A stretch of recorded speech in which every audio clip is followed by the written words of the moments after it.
Good evening. 3 weeks ago, the sports world lost one of the greatest broadcasters in the history of sports, Greg Gumbel. Greg Gumbel passed away 3 weeks ago at the age of 78, just 2 days after Christmas. Yesterday morning, the sports world lost another sports broadcasting pioneer and an all-around funny and wonderful man in the form of Mr. Baseball, Bob Uecker. Bob Uecker passed away yesterday morning at the age of 90, 10 days before his 91st birthday. Tonight, as part of TXN Sports World NFL Friday Divisional Playoff Edition, we will pay our respects to Mr. Baseball. Hello, friends, and welcome to the Divisional Playoff Edition of TXN Sports World NFL Friday. I am your host, Anthony Florio. I am joined, as always, by Michael Bullock. Unfortunately, good old MF Michael Fletcher will not be joining us this evening due to work commitments beyond his control. He will, however, be back with us tomorrow night for the Cerebral Smack Talk. Tonight, myself and Michael Bullock will be paying our respects to Mr. Baseball, Bob Uecker, who, as I mentioned before, passed away yesterday morning at the age of 90. And the only thing I can say is what a life. What a life and what a career for this wonderful man. A man who for 54 seasons, from 1971 all the way up until last year, served as the radio play-by-play voice for the Milwaukee Brewers.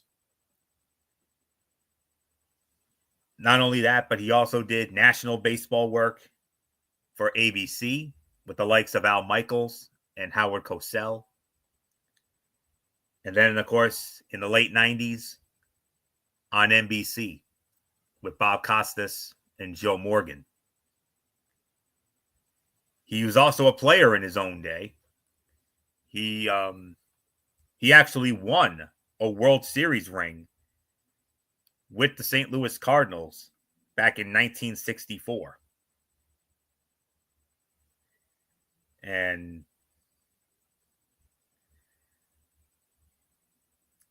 let's see, he in his playing career, he had a lifetime batting average of 200. He only hit 200 for his entire career, with 14 home runs and 74 RBIs.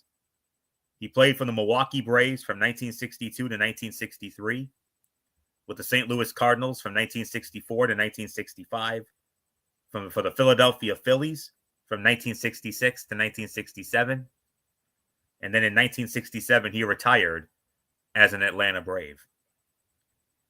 1964, he won a World Series ring with the St. Louis Cardinals when they defeated the New York Yankees in 7 games. 2003, was inducted into the Major League Baseball Hall of Fame, into the Baseball Hall of Fame in Cooperstown by way of the Ford C. Frick Award, which is for broadcasters. American Family Field, which of course is the home ballpark of the Milwaukee Brewers nowadays. He was inducted into their Walk of Fame and was also inducted into the Milwaukee Brewers Wall of Honor. He signed with his hometown Milwaukee Braves in 1956, spending several years in the minor leagues with various affiliate clubs before making his major league debut in 1962 as a backup catcher. He played for the Milwaukee Braves, St. Louis Cardinals, Philadelphia Phillies, and Atlanta Braves from 1962 to 1967. He won a World Series with the Cardinals in 1964. After retiring, Uecker started a broadcasting career and served as the primary broadcaster for Milwaukee Brewers radio broadcast from 1971 up until last year. Uecker became known for his self-deprecating wit and became a regular fixture on late-night talk shows in the 1970s and 1980s. Dubbed Mr. Baseball by TV talk show host, the legendary Johnny Carson. He hosted several sports blooper shows and had an acting career that included his role as George Owens on the television show Mr. Belvedere, and as a play-by-play announcer, Harry Doyle, in the film Major League and its two sequels, Major League 2 and Major League, I believe it was called Back to the Minors. Uecker was honored by the National Baseball Hall of Fame with its 2003 Ford C. Frick Award in recognition of his broadcasting career.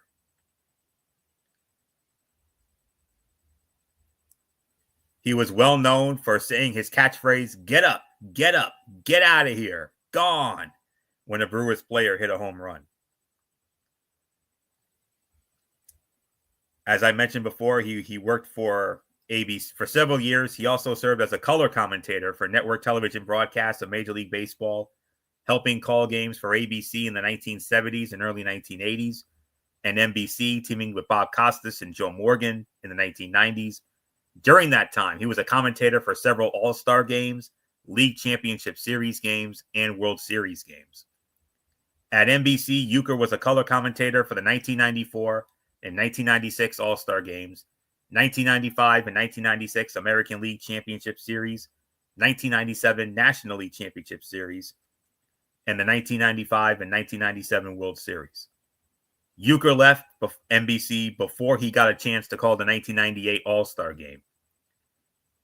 Uecker underwent a back operation in which 4 discs were replaced, and for the remainder of NBC's contract from 1998 to 2000, only Bob Costas and Joe Morgan called the games. He had to cut back on his workload in 2014, limiting the number of road games he would call and traveling he would undertake due to prior health issues. From 2022 to 2024, Uecker teamed with Jeff Levering and Lane Grindle to call Brewers home games on WTMJ in Milwaukee and the Brewers radio network throughout Wisconsin. Uecker's final broadcast was Game 3 of the National League Wild Card Series between the Milwaukee Brewers and the New York Mets on October 3rd, 2024. His sports expertise extended beyond baseball. He hosted 2 syndicated television shows, Bob Uecker's Wacky World of Sports and Bob Uecker's War of the Stars. The former has since become known as The Lighter Side of Sports, albeit with a different host, Mike Golick, and remains one of the longest-running syndicated sports programs in American television history. Uecker also appeared in a series of commercials for the Milwaukee Admirals of the American Hockey League in the mid-1990s, including one in which he redesigned the team's uniforms to feature a garish plaid reminiscent of the loud sports coats synonymous with Uecker in the 70s and 80s. In February 2006, the Admirals commemorated those commercials with a special event in which the players wore the plaid jerseys during a game. The jerseys were then auctioned off to benefit charity. In March 1987, Uecker appeared at World Wrestling Federation's WrestleMania 3 in Pontiac, Michigan at the Silverdome as the ring announcer for the big main event of Hulk Hogan versus Andre the Giant for the World Wrestling Federation Championship, and also commentated on 2 of the matches, a six-man mixed tag team match, King Kong Bundy, Lord Littlebrook, and Little Tokyo versus Hillbilly Jim, the Haiti Kid, and Little Beaver, along with Gorilla Monsoon and Jesse the Body Ventura. And of course, later in the show, he commentated another match with Gorilla Monsoon and his fellow guest celebrity that night, Entertainment Tonight alum Mary Hart, when they commentated the six-man tag team match between the Hart Foundation and Danny Davis versus the British Bulldogs and Tito Santana. He returned again in 1988 at WrestleMania 4 as the ring announcer for the main event, which was the tournament final between the $1 Million Man Teddy DiBiase and Macho Man Randy Savage for the vacant World Wrestling Federation Championship. He also sat in on commentary during the opening 20-man Battle Royale with Gorilla Monsoon and Jesse the Body Ventura, and also was also a backstage interviewer. Interviewed several of the wrestlers, including a very memorable and iconic backstage interview segment with Andre the Giant, where Andre choked him out and said, "Hey, get your foot off my shoulder." And he was known for his humor, particularly about his undistinguished playing career. And he became much better known after he retired from playing. He made some 100 guest appearances on The Tonight Show with Johnny Carson. He hosted Saturday Night Live on October 13th, 1984, with musical guest Peter Wolf. He appeared in a series of Miller Lite commercials in the 1980s. One memorable commercial, of course, was when Euchre was preparing to watch a baseball game, when an usher informs him he is in the wrong seat. And then Euchre had that legendary reply, "I must be in the front row." Of course, the Euchre seats, we all know that. And of course, Euchre played the character of father and sports writer George Owens on the 1985 to 1990 sitcom Mr. Belvedere, appearing regularly. He made cameo appearances as himself in the films O.C. and Stiggs and Fatal Instinct, and in episodes of the sitcoms Who's the Boss, DC Follies, and Late Line. He was the voice of the head of Bob Euchre in the Futurama episode A Leela of Her Own.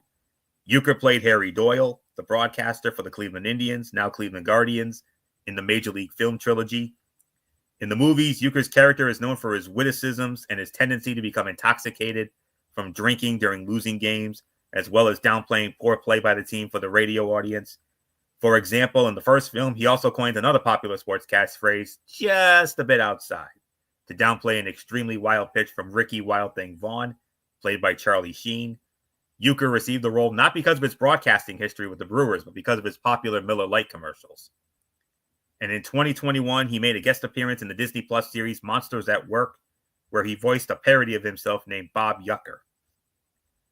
The National Sportscasters and Sports Writers Association named Euchre as Wisconsin Sportscaster of the Year 5 times in 1977, 79, 81, 82, and 87, and inducted him into their Hall of Fame in 2011.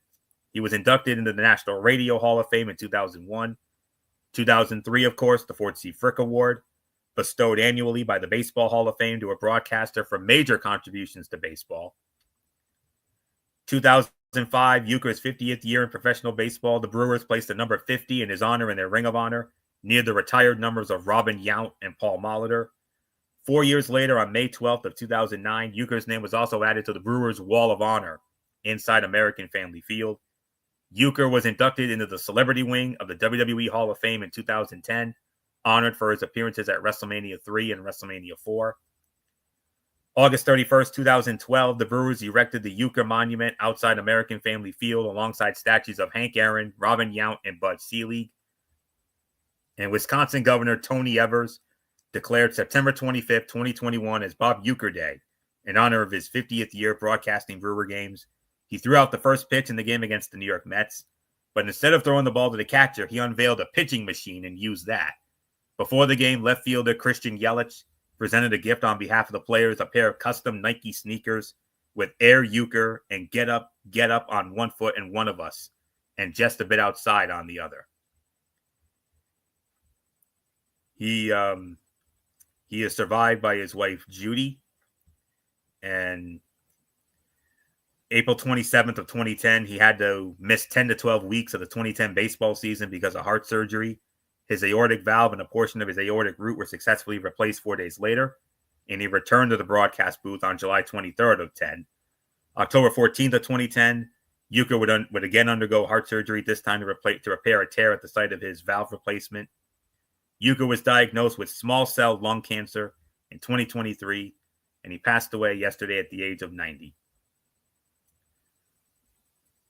Survived by 2 children. He had 4 children, but 2 passed away. He had 2 children, Sue Ann and Bob Jr., and he lived in Menominee Falls, Wisconsin. Numerous tributes have poured in, especially from the world of baseball, from the likes of Bob Costas and so many others. And WWE paid tribute to him, Triple H, with a nice post on Twitter, as well as Raw General Manager Adam Pearce.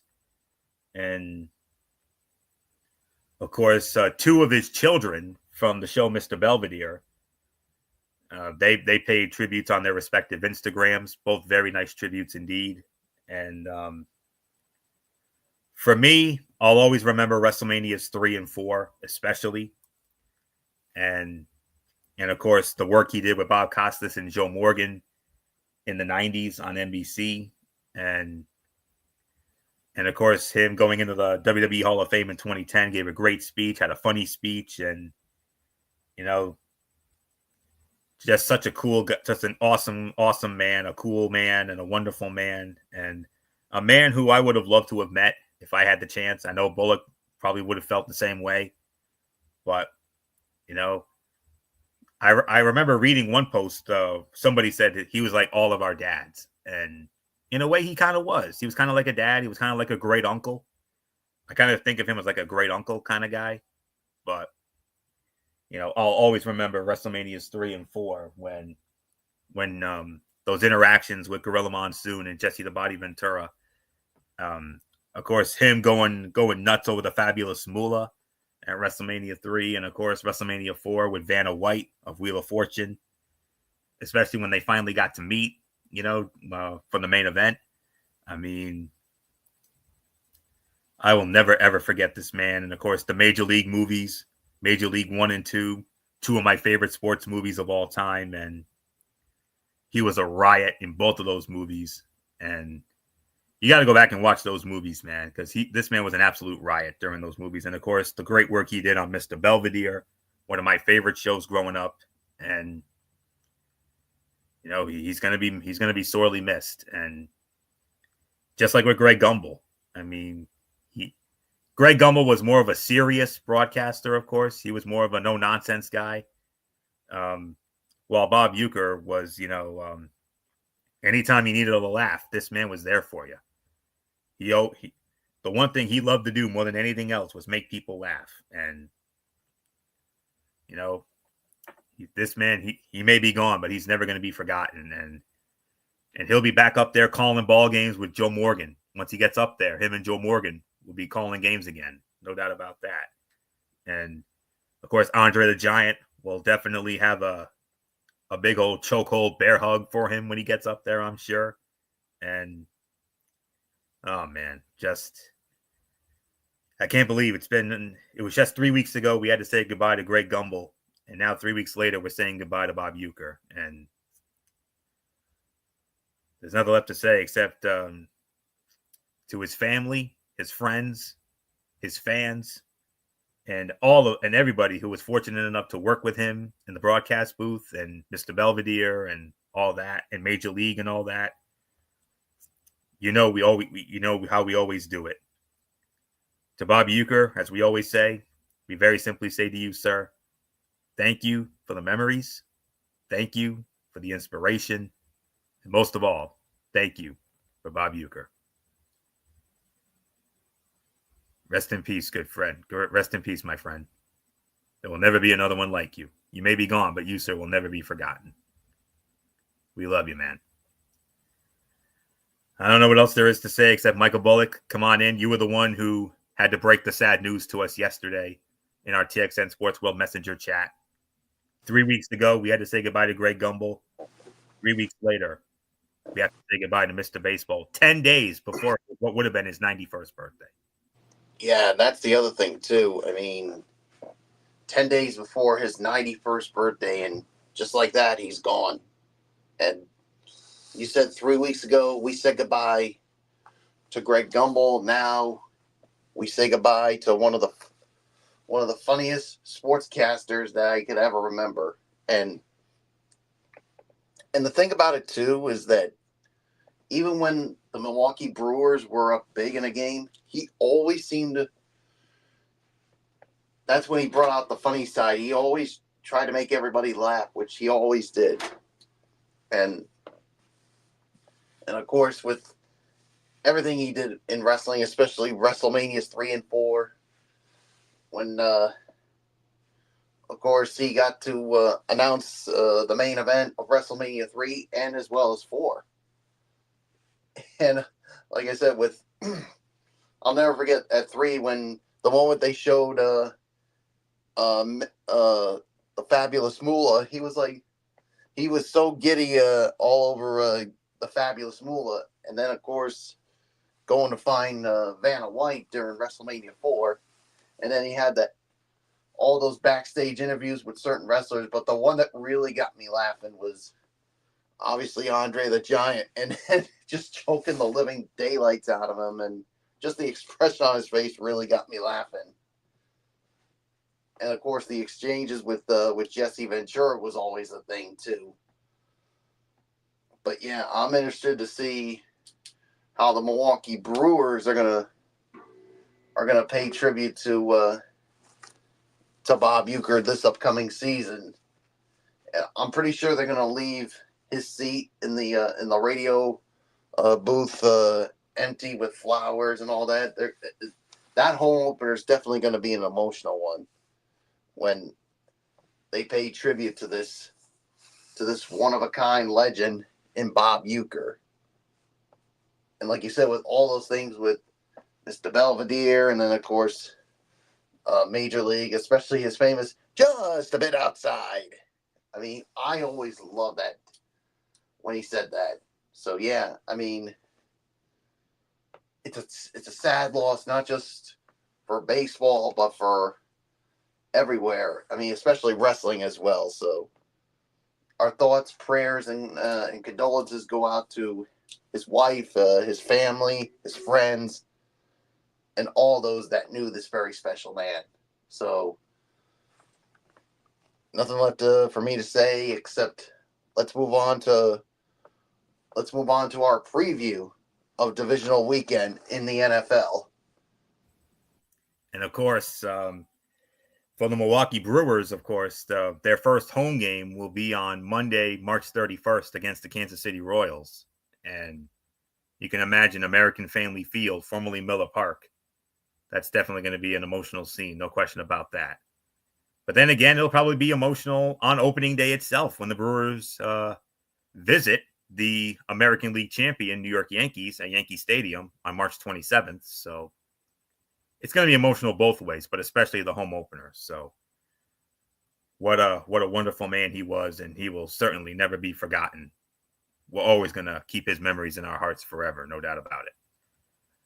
Well, as the old saying goes, the show must go on, and go on it will. And it's going to go on in a big way as we are now as we now shift our gears to the NFL Divisional playoffs.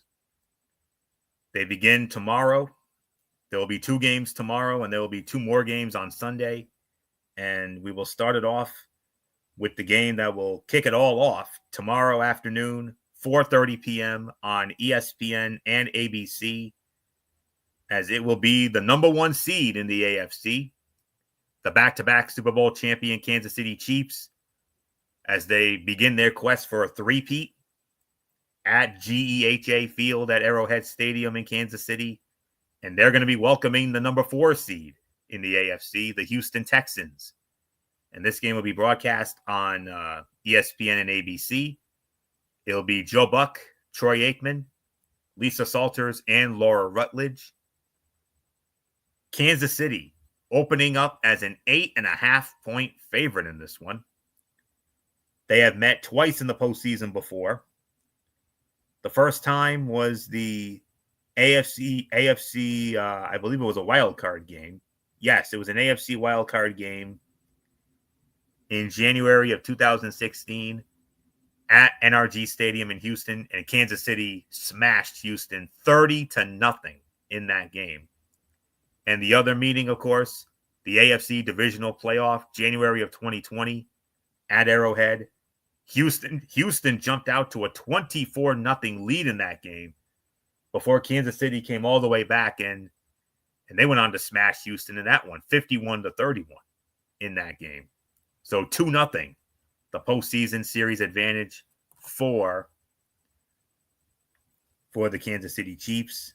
And well, nothing more to say except let's dive on in to this first divisional playoff matchup.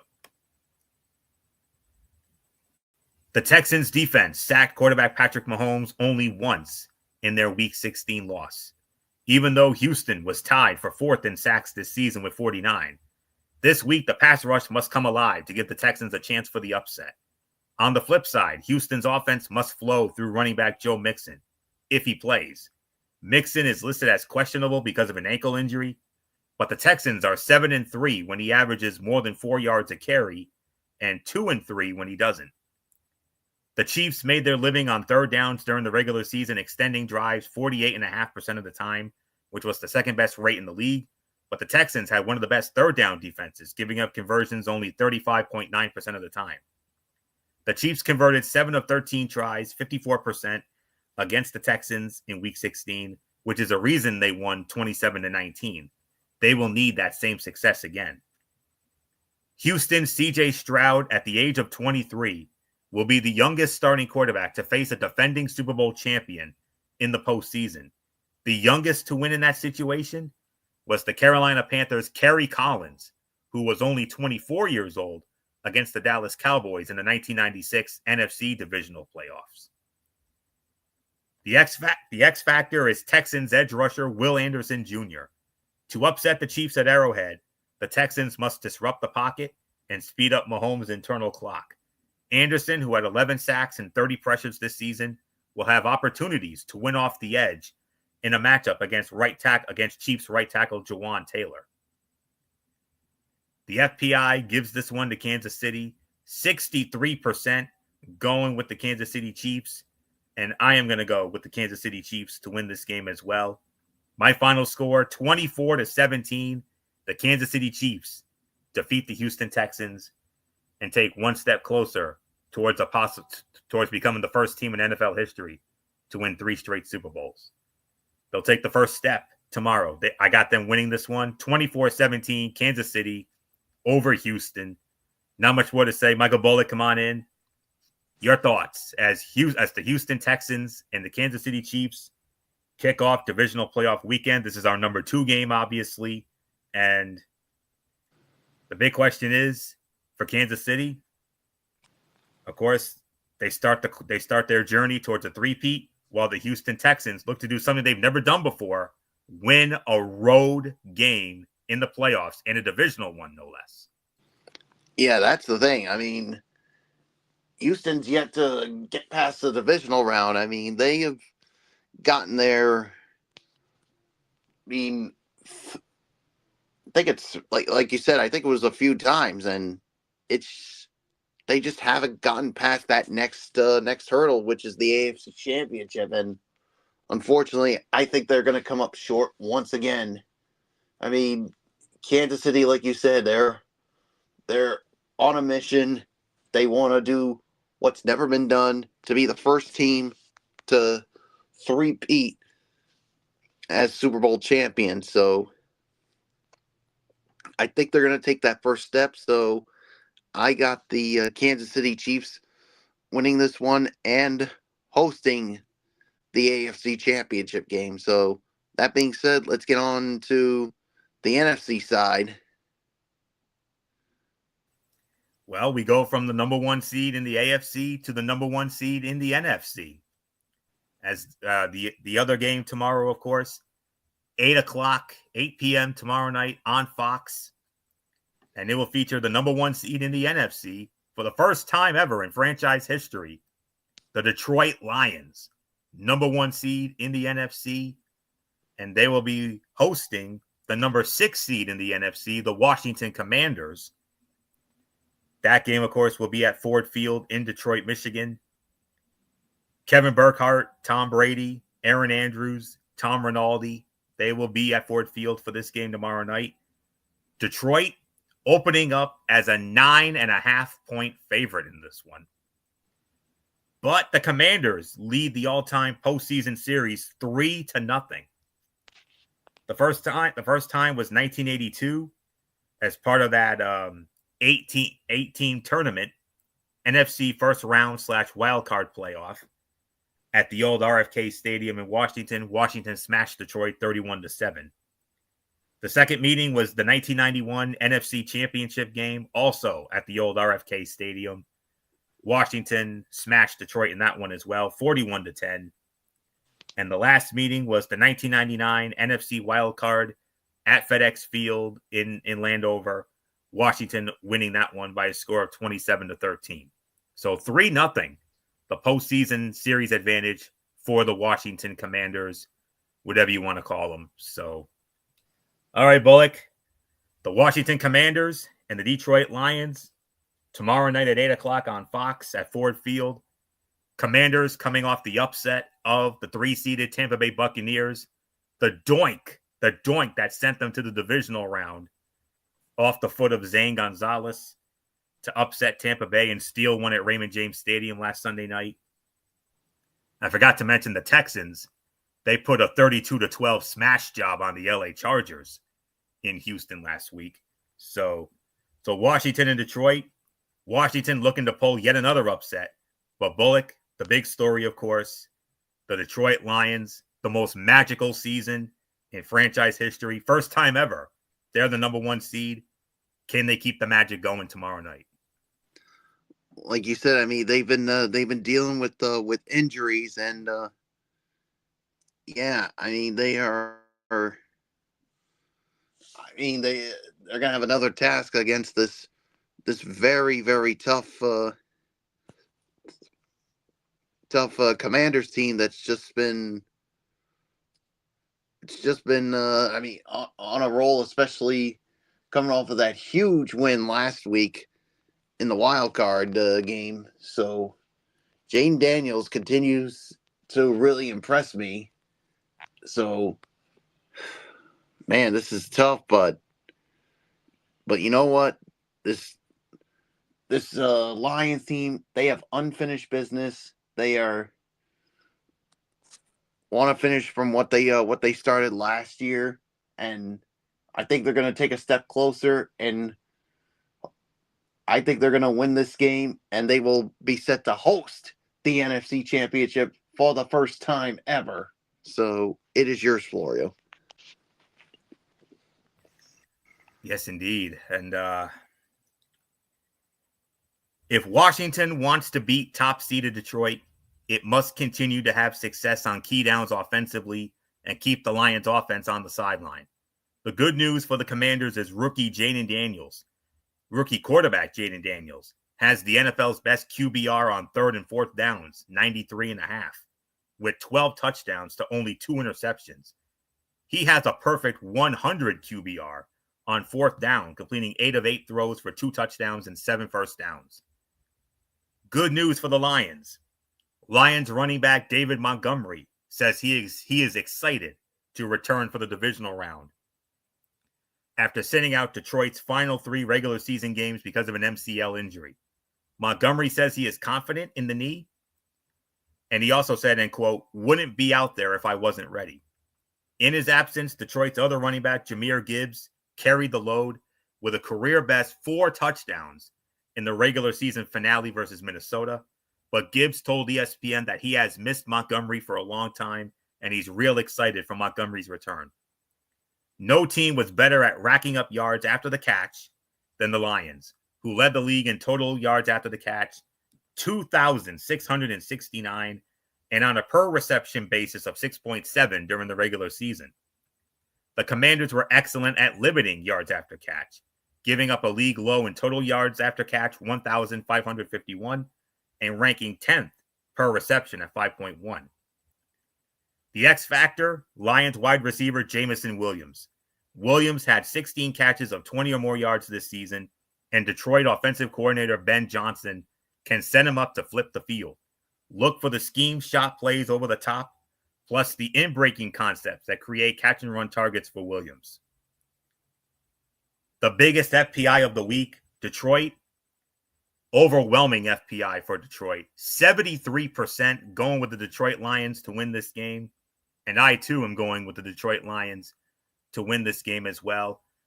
I could see Washington keeping it close for about 3 quarters or so, but I think Detroit will put it away in the 4th with a late score. And I think they'll win somewhat comfortably. So I'm going to go with the Detroit Lions to win this game. My final score, I'm going to go 42-28. The Detroit Lions keep this magical season going, defeat the Washington Commanders. And should that happen, they would, for the first time in franchise history, the NFC Championship game would be played at Ford Field in Detroit, Michigan. And can you imagine what that place is going to be like if that happens? Oh, my goodness. That's all I can say there. 42-28, Detroit. I got Detroit over Washington. So with that, we move to the Sunday the Sunday portion of the divisional playoffs. We go from the 1 seeds to the 2 seeds. And we started off Sunday afternoon at 3 p.m., at 3 o'clock, 3 p.m. Eastern on NBC and also streaming on Peacock. It will be the number 2 seed in the NFC, the Philadelphia Eagles, back at home at Lincoln Financial Field, hosting the number 4 seed in the NFC, the Los Angeles Rams. Philadelphia, of course, defeating the Green Bay Packers 22-10 in the wild card round. The Los Angeles Rams, an impressive wild card victory of their own, smashing the Minnesota Vikings 27-9 at State Farm Stadium in Arizona last Monday night. And on the call for this one, Mike Tirico, Chris Collinsworth, Melissa Stark, and Kaylee Hartung. Yeah, Kaylee Hartung is going to be joining the team for this game. Fourth postseason meeting between these two. The Rams lead the playoff series 2-1. The first meeting was in 1949. They played for the NFL championship in 1949 in Los Angeles. Philadelphia won that game 14-0. Second meeting was in the NFC wildcard playoff in 1989 at the old Veterans Stadium in Philadelphia. The Rams won that game 21-7. And their last meeting was the 2001 NFC Championship game at the old Edward Jones Dome in St. Louis. Rams won that game 29-24 to advance to Super Bowl 36 before losing to Bullock's Patriots, of course. So, and by the way, Philadelphia opening up as a 6-point favorite, 6-point spread for Philadelphia. So here we go. The Rams defense gave up 314 rushing yards to the Eagles in Week 12, including 255 yards to running back Saquon Barkley, something that has stuck with the unit. Of the previous 8 players to record 200 or more rushing yards against the team in the regular season and meet them again in the playoffs, none ran for more than 200 yards in the second meeting, per ESPN research.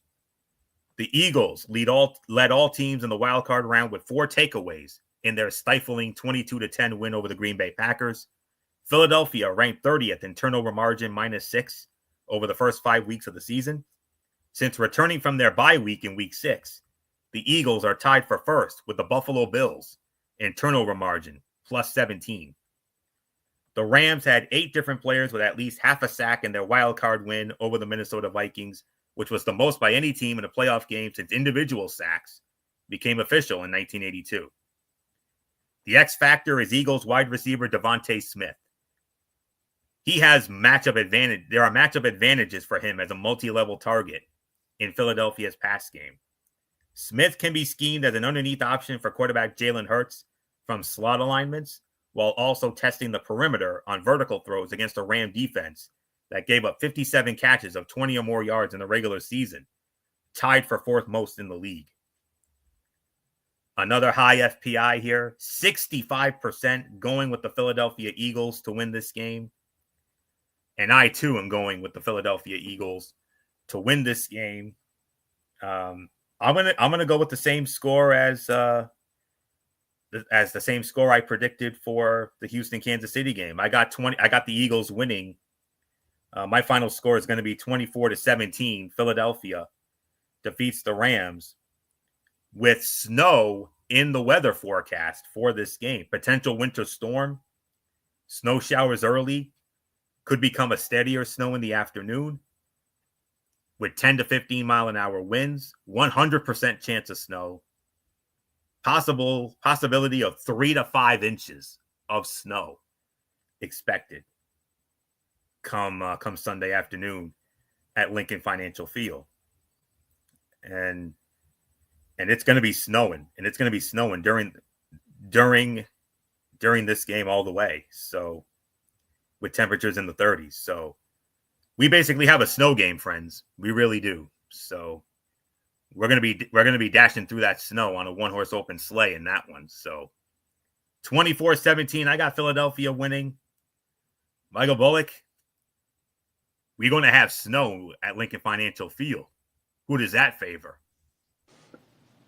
Yeah, this is tough. I mean, I mean, this Rams team, I mean, it's like they're getting hot at the right time and got a huge win on wild card weekend last week. So yeah, I mean this Eagles team, I mean they're determined to get back to the Super Bowl, and I mean you already have something good with the quarterback and of course the wide receivers. Now you add Saquon Barkley who rushed for over 2,000 yards.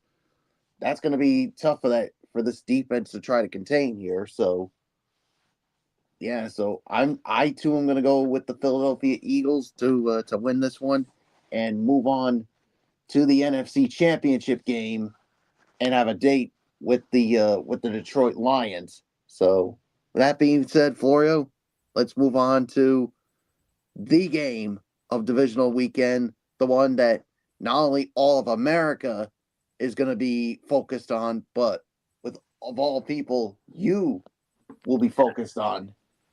Oh, you better believe it. The final game of divisional playoff weekend, the main event, if you will.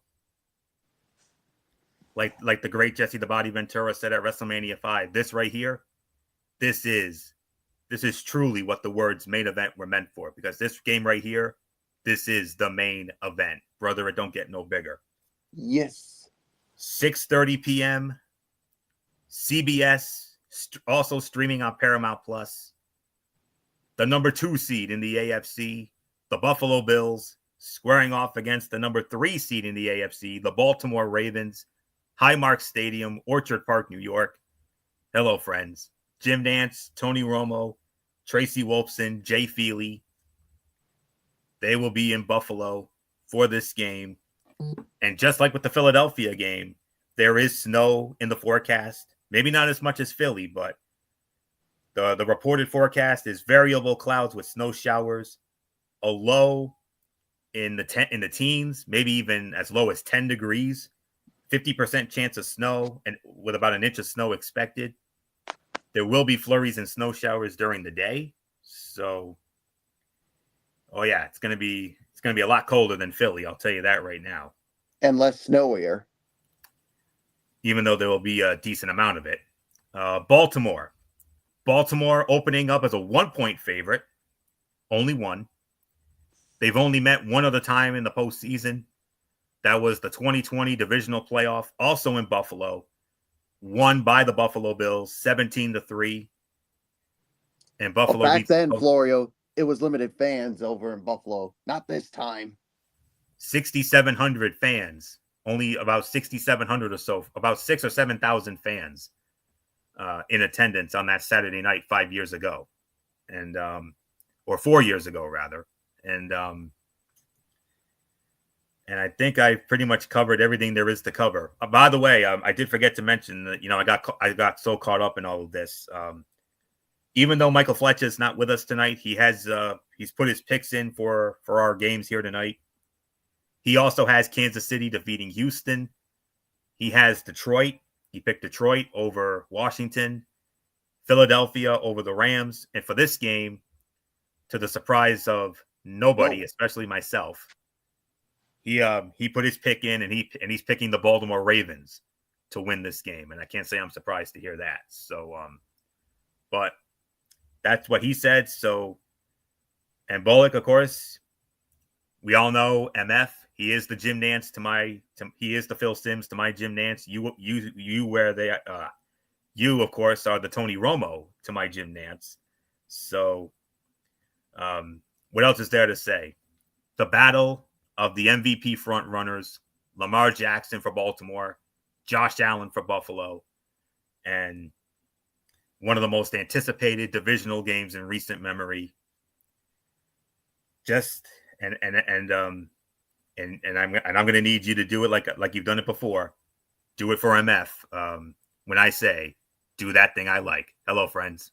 Yes, what can you say? This is the game of divisional weekend. I mean, you got two MVP front runners going toe to toe, face to face. Lamar Jackson, Josh Allen. I mean, Lamar Jackson's going to have to deal with that Buffalo defense. I mean, especially that front. And then, of course, the Bills, I mean, of course, they got to deal with that Baltimore defense. And the thing when it comes to the Buffalo defense, not only trying to stop Lamar Jackson, but you also got to try to contain Derrick Henry because he's had a resurgence this season for the Baltimore Ravens. I mean, going over 1,000 yards, and yeah, and this is the Derrick Henry from when the days of Tennessee, but Lamar Jackson is going to be missing a key weapon. I mean, you've told me, Florio, that Zay Flowers is doubtful. It doesn't look like he's going to go, so he's going to have to rely on some other guys to step up in his absence, especially the tight end Andrews, who is going to have to pick it up. But I think this is going to be a high-scoring game. I think the key here is which team's defense is going to make the big play. I think that's going to determine the outcome of this game. This could go down as one of the greatest divisional playoff matches ever. I mean, I still believe that Kansas City and Buffalo from 3 years ago is still, in my opinion, the greatest divisional matchup of all time. I mean, this game will give it a run for its money, but I don't know if it's going to come close to that.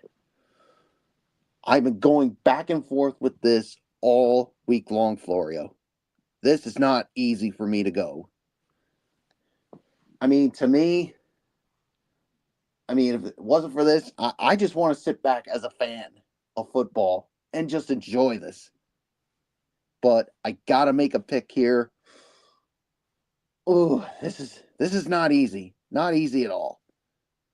Because, like you said, in the regular season, they met in Baltimore, and Baltimore shellacked them. This time it's in Buffalo, Bills Mafia. Oh, it could go either way.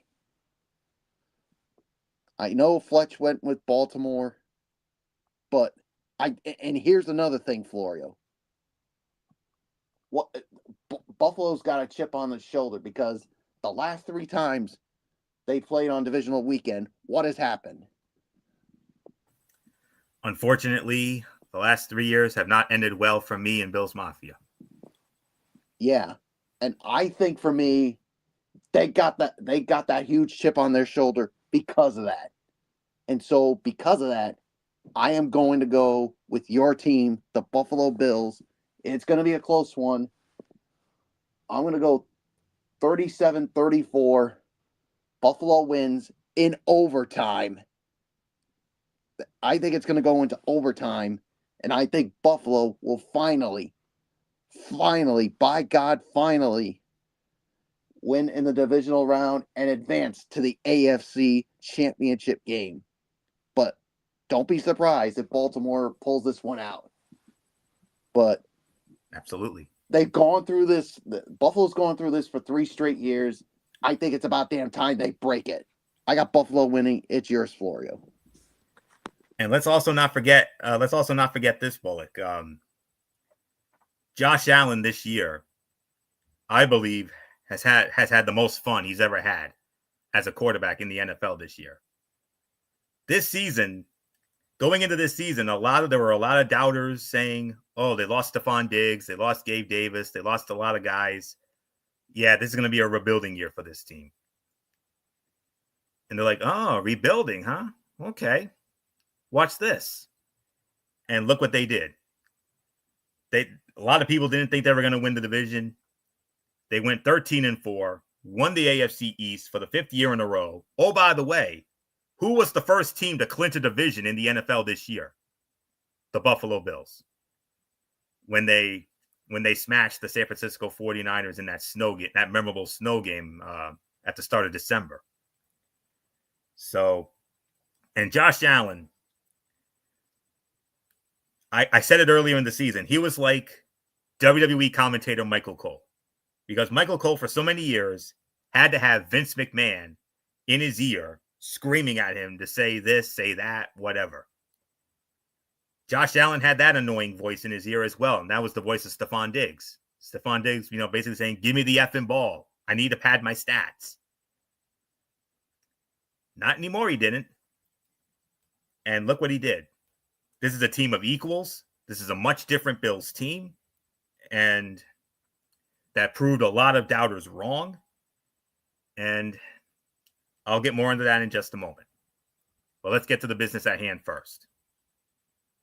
With the cold and wind in Buffalo, Lamar Jackson and Josh Allen might have to rely on their legs. And they're the best at doing that at this point in the season. Allen has the most rushing yards by a quarterback in NFL postseason history at 609. And Lamar Jackson is second at 602. But it could be difficult to run against the Ravens defense, which has given up 239 rushing yards to quarterbacks this season, fifth fewest. And the Bills, who have given up 306 rushing yards to quarterbacks, 11th fewest. Can the Bills get out of the divisional round for the first time since the 2020 season, which was against, oh, by the way, this Baltimore Raven team? Though much of the focus is on MVP favorites at quarterback, limiting running back Derrick Henry will be key. The Bills will have to put up a better performance than they did in a Week 4 loss at Baltimore when Henry ran for 199 yards, the most by any player against the Bills since Sean McDermott became Buffalo's coach in 2017. This is a much healthier team this time around, with starting linebackers Terrell Bernard and Matt Milano and nickel corner Taron Johnson set to play after sitting out the previous meeting. But as defensive tackle Daquan Jones described Henry, he's just a freak of nature. We're all inclined to agree on that. The Bills and Ravens had the same point differential in the regular season at plus 157, which was tied for first in the AFC. This is the seventh matchup in postseason history between teams that had the same regular season point differential, and the first since Super Bowl 52 between the Philadelphia Eagles and the New England Patriots. The X factor is Bill safety Taylor Rapp. His ability to run the alleys and tackle in space is critical to limiting the explosive playability of Henry. Including the playoffs, Henry's 49 rushes of 10 or more yards are tied for the most in the league with Philadelphia's Saquon Barkley. The Bills have to get Henry on the ground when he breaks past the second level. This is literally the closest FPI we have ever had in the history of our show. The FPI gives it to Buffalo, but it's only 50.3%. 50.3 to 49.7 for Baltimore. I can understand why good old MF Michael Fletcher went with Baltimore in this game, because he's got this feeling that it's going to be the same old Bills, same old Bills. I mean, it is possible. I will not lie. It's very possible. I mean, would I be surprised if the Ravens won this game and they stole this one? No, I certainly would not. But it's just like Michael Bullock just said. This is a different Bills team. Josh Allen doesn't have Stephon Diggs barking at him to get him the damn ball anymore. Josh Allen is more free, and he gets to do it the way he wants to do it, along with Joe Brady. And look what they did. They majorly overachieved this year. I even had my doubts going into the regular season. But, when this team started 3-0 and then dropped to 3-2, I mean, after the Raven loss, I'm thinking, okay, maybe they were right. But then when they got hot, when they had that 7-game winning streak during the regular season, and then finished at 13-4 and managed to get the 2 seed in the AFC, I mean, unbelievable. This is good. According to the NFL on CBS Instagram page, they posted a little photo that I found very interesting earlier this evening. And it talked about the coldest playoff games in the history of the Buffalo Bills in Highmark Stadium, back when it was known as Rich Stadium, Ralph Wilson Stadium, what have you. last year in the wild card against Pittsburgh, the game time temperature was 17 degrees, and Buffalo won that game 31-17. A painful memory from Michael Bullock, the 2021 AFC wild card against his Patriots. The game time temperature was 7 degrees. Buffalo played a perfect game that night, and they smashed New England 47-17. The coldest game in Buffalo playoff history, 1993 divisional playoff against the then Los Angeles Raiders, 0 degrees. Buffalo won that game 29-23. The previous coldest game Lamar Jackson ever played in, the game time temperature for him was 27 degrees on that night. For Derrick Henry, his coldest game, 22 degrees. So something has to give. And yes, Baltimore may have, they may have more talent, especially with Lamar Jackson and Derrick Henry. But there is the possibility that their star receiver, Zay Flowers, may not be able to go. He's listed as doubtful. He was listed as doubtful on the injury report as recently as today. If he can't go, that might be that could be a small advantage for Buffalo. And I'm going to say it like this. As Bullock and I talked about on a recent show, real fans stick by their teams no matter what. And I'd be lying if I said I was not nervous about this game. I'm scared to death of this game. I'm petrified, for goodness sakes, because Baltimore is that damn good. And they could very easily get us again. They very easily can. But the thing is, this game is not in Baltimore. This game is at Highmark Stadium in Buffalo. This cold weather favors them. If you didn't hear those 3 previous cold weather games I mentioned, Buffalo won them all. So, and considering that, like Bullock said, they have a chip on their shoulder. And I've always heard the notion, oh, same old Buffalo, same old Bills, blah, blah, blah. I get it. And maybe they are. Who knows? But I've always asked the question. I've always heard it. Oh, better luck next year. There's always next year. There's always next year. I'm tired of that. I'm tired of hearing there's always next year. This question I'm about to ask not only applies to this game, but it also applies to our next game that we're going to get to in just a moment. And that question is, why not us? Why not us? I believe in this team like I believe in TNA wrestler Joe Henry. And I believe in them. Like I said, I'm scared of this game. I really am. I'm nervous. I got that sick, that nervous feeling in the pit of my stomach just thinking about this game. Because there's a very realistic chance that it could be deja vu yet again.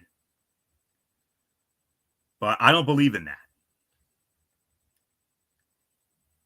This is a different Bills team than the previous years. Josh doesn't have Stephon Diggs screaming in his ear to get him the damn ball anymore. They can run it. Josh, JA-17, you know what he does? He distributed the ball. He distributes the ball to different targets. 13 different players caught a touchdown from him this year. 13. What does that tell you?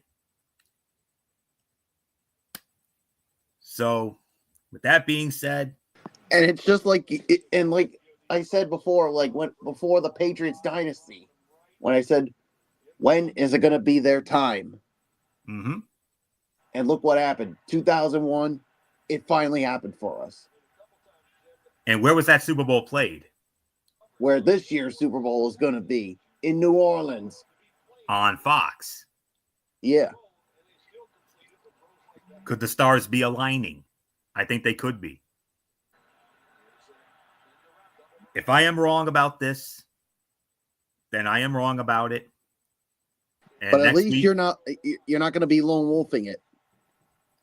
And I am very appreciative of that. I thought for sure I was going to. well, I'm not going to say for sure. My gut was telling me, yeah, Florio's probably going to be lone wolfing this one, but I'm glad I'm not alone in this instance. I'm glad that Bullock believes in this team as much as I do, even though he's not a Bills fan. But Well, because like I said, 3 straight years they've lost in the divisional round. I unfortunately, mean, they got to the AFC Championship in 2020, and it's been elimination in the divisional round 3 straight years. I think it's time they break that mold and they're get due. back to the AFC title game. This time against Kansas City, and this time with a full stadium crowd. Oh my goodness, yes. Like I said, about 6 or 7,000 were there for that previous divisional game fought 4 years ago. That Buffalo won 17-3. Taron Johnson took one to the house, and that was the sealer right there. So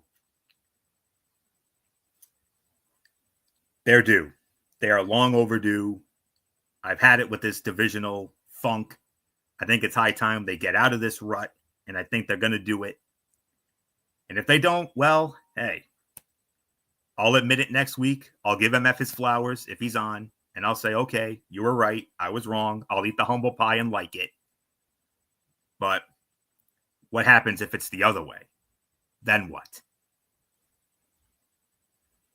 That's all there is to say. Well, let's be careful and not say, "Oh, Fletch, you're gonna have to eat that slice of humble pie," because yeah, absolutely. When he gets into that cerebral viper mode, yes, right, yes, yeah, right. no, you could get away with it with me, but not with him. But with him, no. You better choose your words wisely. I better keep him soft and sweet because he'll make me eat them. Yeah, and I don't want that. So, but we'll see what happens. And if I know Fletch, if Baltimore wins, he's gonna. And if I know him, he's gonna say. And I know you don't want to hear it, but I know he'll say this. This Buffalo Bills team, the last 4 years, have been nothing more than a bunch of frauds. And he would be right in that instance if that's the case.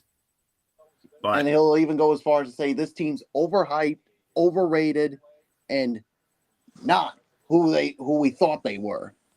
Great regular season team, but they can't win the big one.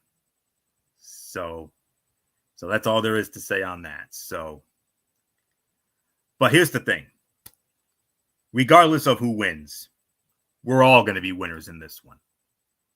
Because I believe this has 5-star classic potential. This has Shakespearean drama potential. And it has potential to be one of the greatest divisional playoff games in recent memory. Of course, I'm going with my Buffalo Bills to win this game as well. Like I said, would I be surprised if Baltimore stole it? No, certainly not. They're a hell of a team. They deserve to be here. But I just got this feeling about Buffalo. This is a different Bills team, man. This is a much different team. No more Stephon Diggs screaming at J.A. to give him the damn ball and pad his stats every time. No. That's yesterday's news. Buffalo wins this game. My final score, 31-27. Buffalo defeats Baltimore and finally gets out of this divisional funk and moves on to the AFC Championship game. And with that being said, we have one last order of business here tonight. And this is another big game for yours truly. This is an even bigger game. You thought that game was big? This is even bigger. Because this is it. This is the college football playoff national championship game. Monday night, 7:30, ESPN. The number 7 seed, Notre Dame Fighting Irish, squaring off against the number 8 seed, the Ohio State Buckeyes, Mercedes-Benz Stadium, Atlanta, Georgia. Chris Fowler, Kirk Herbstreit, Holly Rowe, and Molly McGrath. Ohio State opening up as an 8.5-point favorite. Of course. Well, you want to talk about Notre Dame not getting any respect. Yeah, 8.5. Yeah, that's a little steep as far as I'm concerned. I'm a little surprised. I mean, I'm It's not because of the surprised Ohio talent of State's Ohio favorite, State. but I'm not It's because of Ohio State's talent, and it's also because and the way of they've been playing lately, the last 3 games, especially especially after the way they got embarrassed by Michigan. in the regular season finale. Yes, and well, let's break it down. The how both of these teams got here with the college football playoff bracket, of course. For the Ohio State Buckeyes, they as we look at the brackets for the college football playoff, it was the Ohio State Buckeyes in the first round, defeating the number 9 seed Tennessee Volunteers by a final score of 42-17 back on December the 21st at the Horseshoe at Ohio Stadium. Of course, the second game and the most impressive of the 3 wins, New Year's Day, the Rose Bowl in Pasadena against the number 1 overall seed, the Oregon Ducks, and they smashed Oregon 41-21. And then 1 week ago in the Cotton Bowl Classic at AT&T Stadium in Arlington in Jerry World, they went up against the number 5 seed Texas Longhorns, and they defeated Texas by a score of 28-14. And that is how the Ohio State Buckeyes got here. For the number 7 seed Notre Dame Fighting Irish, their journey started on December the 20th at Notre Dame Stadium in South Bend when they opened up against the number 10 seed Indiana Hoosiers. Notre Dame won that game by a score of 27-17. Second round, they went to the Sugar Bowl against the number 2 seed, the Maiden Georgia Bulldogs, who were without their starting quarterback, Carson Beck, by the way, at the Superdome in New Orleans. It was supposed to be on New Year's Day, but it ended up getting pushed back to the following day, January 2nd, because of that horrific incident in New Orleans on right around New Year's Eve and the New Year's Day. Notre Dame won that game by a score of 23-10. And then, of course, last Thursday night, in my favorite bowl game, the Capital One Orange Bowl at the Hard Rock in Miami, Notre Dame, on a 41-yard field goal by Mitch Jeter with 7 seconds remaining, Notre Dame defeated the number 4 seed Penn State Nittany, the number 6 seed Penn State Nittany Lions 27-24. And that is how we got to this point here for the national championship. The Ohio State Buckeyes have gained the respect of the college football viewing public with their dominant march to the college football playoff national championship game. But the biggest sign of respect for Coach Ryan Day's team going into Monday's game is on the point spread. Ohio State is currently an 8.5-point favorite against the Notre Dame Fighting Irish for their clash in Atlanta. Notre Dame has had an equally impressive run to the title game, but it is undervalued in comparison to Ohio State on the spread. The hope among most college football fans is that the spread is not indicative of the final result. The national championship in the college football playoff era has been prone to blowouts. The last single-digit margin of victory was in 2018. So with that, we'll break it down simply by this.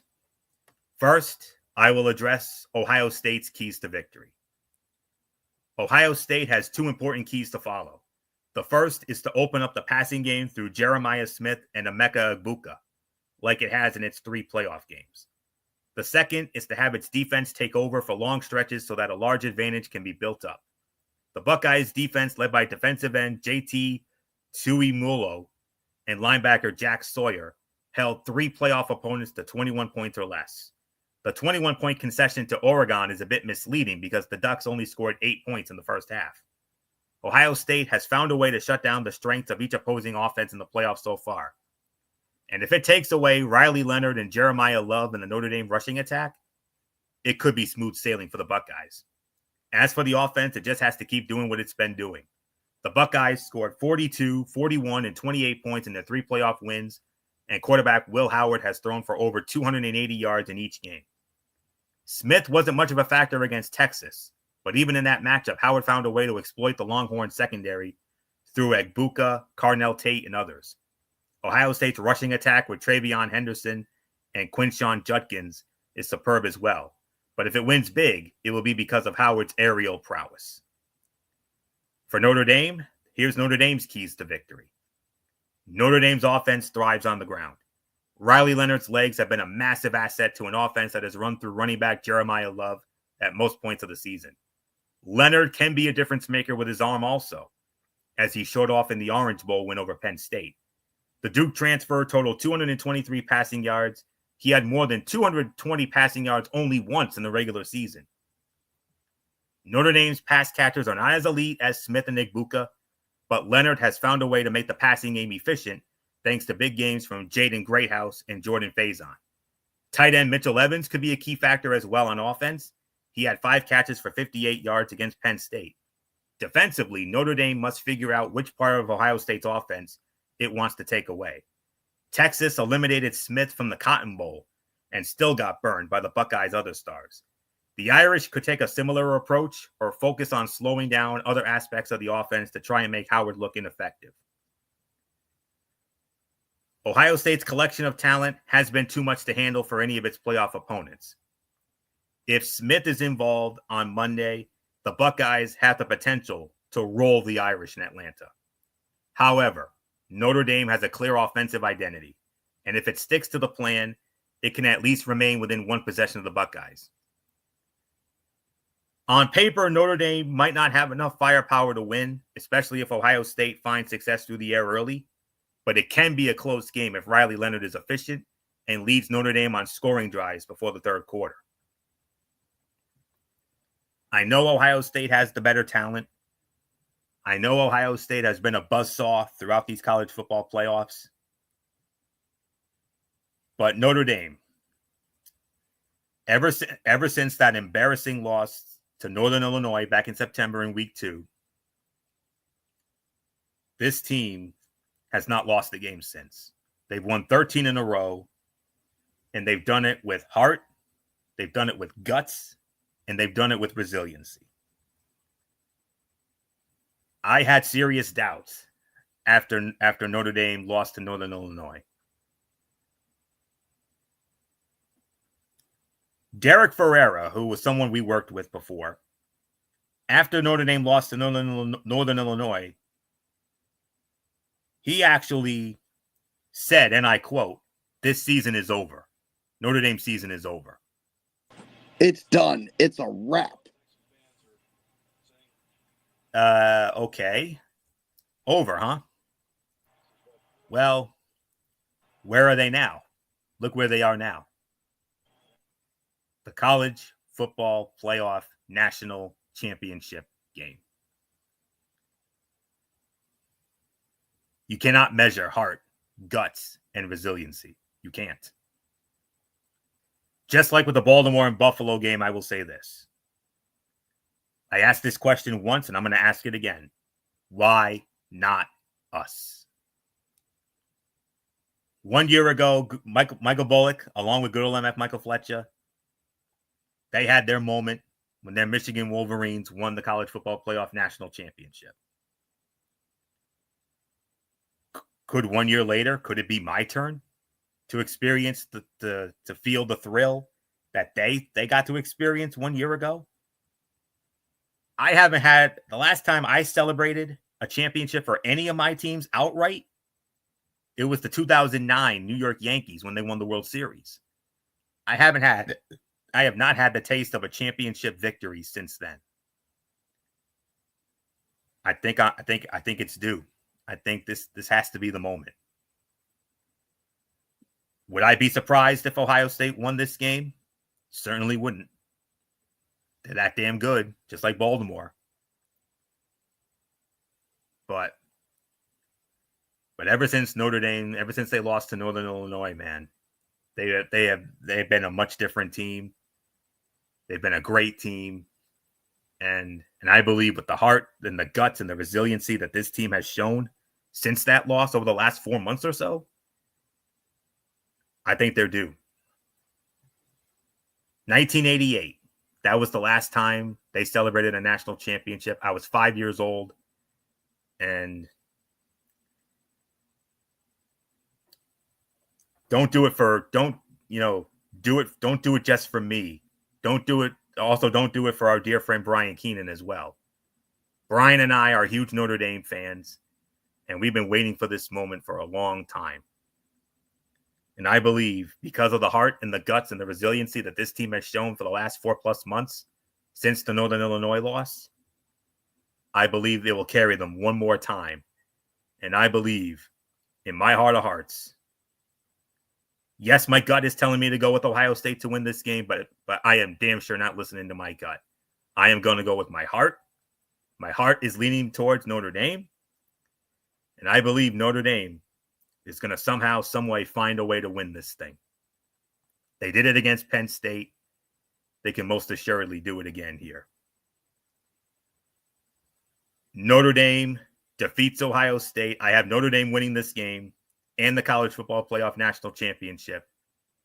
31-24, Notre Dame shocks the world and defeats Ohio State and wins the College Football Playoff National Championship and wins their first outright title since 1988. And if that happens, I'm going to tell you right now, when we come on the air Monday night for Ridiculously Raw, I'm going to tell you right now, I will be an emotional wreck if they win this game. So help me. That's all I'm going to say. We all remember how emotional MF was when his Braves won the World Series in 2021. You remember how emotional he was on that night? That's nothing compared to how emotional I'm going to be if the team that I've grown up watching since I was a little kid goes all the way. I cannot wait. And may the best team win. Simple as that. 31-24, Notre Dame wins the College Football Playoff National Championship. And by the way, good old MF Michael Fletcher, he also picks Notre Dame to win the national championship. So with that being said, Michael Bullock, again, I say this is what the words main event were meant for, because this is right here once again. This is the main event right here, brother. It don't get no bigger. Oh, Are you going to make it unanimous? Yes, I'm going to make it unanimous. I'm going to go with the Fighting Irish, because not only because I don't want to see Ohio State win it, but because it's Notre Dame's time, because this team, they've been waiting so freaking long to finally get that national championship. And I think this team is ready to make it happen. Yeah, you heard the people like Derek, saying after they lost to Northern Illinois, this team's done. But now here they are, one win away from a national championship. This is a team of destiny as far as I'm concerned. So, plain simple, Notre Dame wins the national championship. Florio, let's put a bow on this. All right.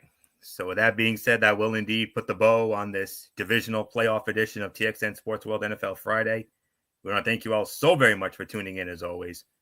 We will be back with you again tomorrow night, 10 p.m. over on MF's channel, Brace Fan 95, for another edition of the Cerebral Smack Talk.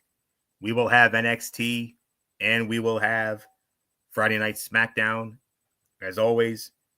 And then Monday night, immediately following Raw, we will be back again for Ridiculously Raw. We will review Monday Night Raw on Netflix as always. And of course, I will also have my Tony's Take. I will have the results of the TNA Genesis pay-per-view. And time permitting, we could possibly have bonus commentary for the national championship game between Ohio State and Notre Dame, regardless of how the game is going. So that will be on Monday night. And then 1 week from tonight, TXN Sports World, NFL Friday, conference championships. But first, before anything else, we will have a recap of the national championship game.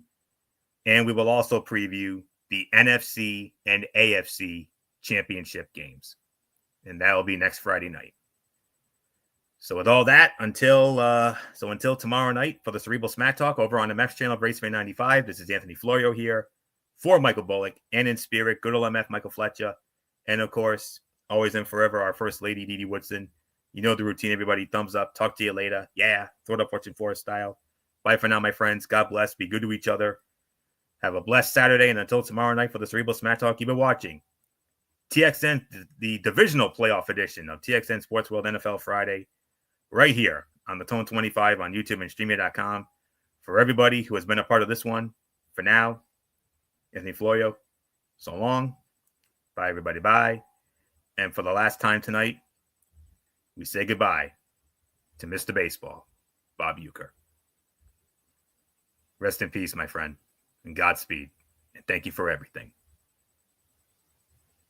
Good night.